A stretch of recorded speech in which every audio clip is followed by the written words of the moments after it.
সারি সারি সাজানো চুলায় চলছে রান্না। বিশাল জায়গা জুড়ে 2000 চুলা জ্বলছে একযোগে। দিনরাত 24 ঘন্টা দেশের বিভিন্ন স্থান থেকে আসা ভক্তবৃন্দের জন্য প্রস্তুত হচ্ছে খাবার। রান্নার কাজে নিয়োজিত রয়েছেন 30,000 স্বেচ্ছাসেবক। কেউ ভাত, কেউ ডাল, কেউ বা মাংস রান্না করছেন।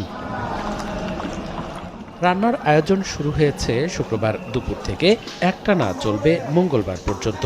প্রতি ঘন্টায় 5 লাখ নারী পুরুষ ভক্তের খাবারের ব্যবস্থা করা হচ্ছে। খাবারের মধ্যে রয়েছে ভাত, আলু দিয়ে ডালের লাবড়া, গরু, খাসি, মুরগি ও দুম্বার মাংস।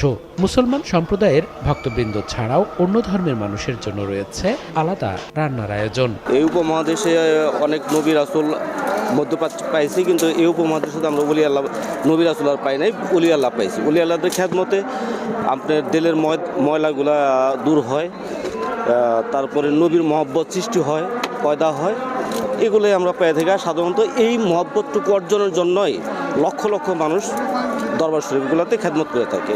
সে অনুপাতে বিশ্ব জাকির মঞ্জিলেও ঠিক তাই। আমাদের 24 ঘন্টা খানা চলতেছে, খানা বন্ধ নাই। এই উরুস শরীফে এসে 24 ঘন্টা আমাদের খানা চলবো, আমরা খালি পাকাইতেছে আর খানা চলতেছে। আর লক্ষ লক্ষ কত লক্ষ জন লোক আছে এটা আমরা বলতে পারবো। 40% বেশি গ্লো, বিশ্বের 1 নম্বর গ্লো ক্রিম, নতুন গ্লো এন্ড লাভলি। মুসলমান ধর্মের যারা আছে তাদের জন্য রান্নাবান্না আমরা করতেছি, আর অন্য ধর্মের যারা আছে তাদের জন্য রান্নাবান্নার ব্যবস্থা আলাদা আছে। আমাদের এখানে 2000 চুলের মতো আছে। প্রত্যেক ঘন্টায় 7 থেকে 8 লাখ লোক খাইতেছে, রেগুলার আসতেছে।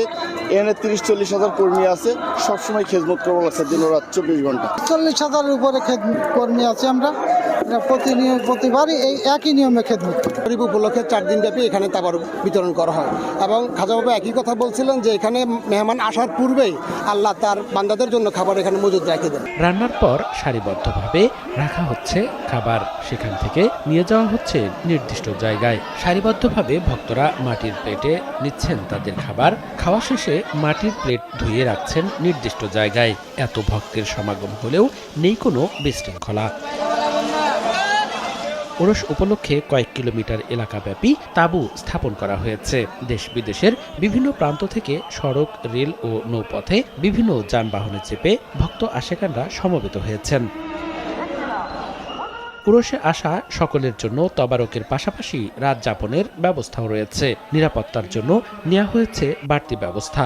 প্রতিদিন ফরজ আমলের পাশাপাশি পবিত্র কুরআন তিলাওয়াত, জিকির আজকার, মুরাকাবা, ওয়াজ, নসিহত ও সুন্নত ইবাদতের পাশাপাশি চলছে নফল ইবাদতও। আমরা কেবলাজার হুজুরের মহব্বতে আসি, আল্লাহ এবং আল্লাহ রসুলকে পেতে এখানে আসি, এবং আমরা অত্যন্ত সুশৃঙ্খলভাবে এখানে আমাদের আদবের সাথে আমরা চলি।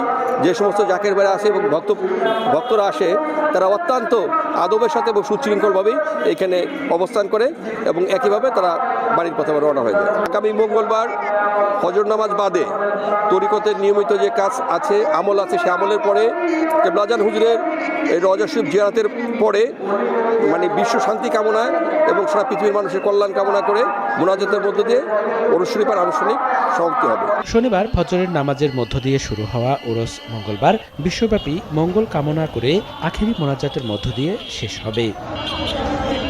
সময় সংবাদ, ফরিদপুর।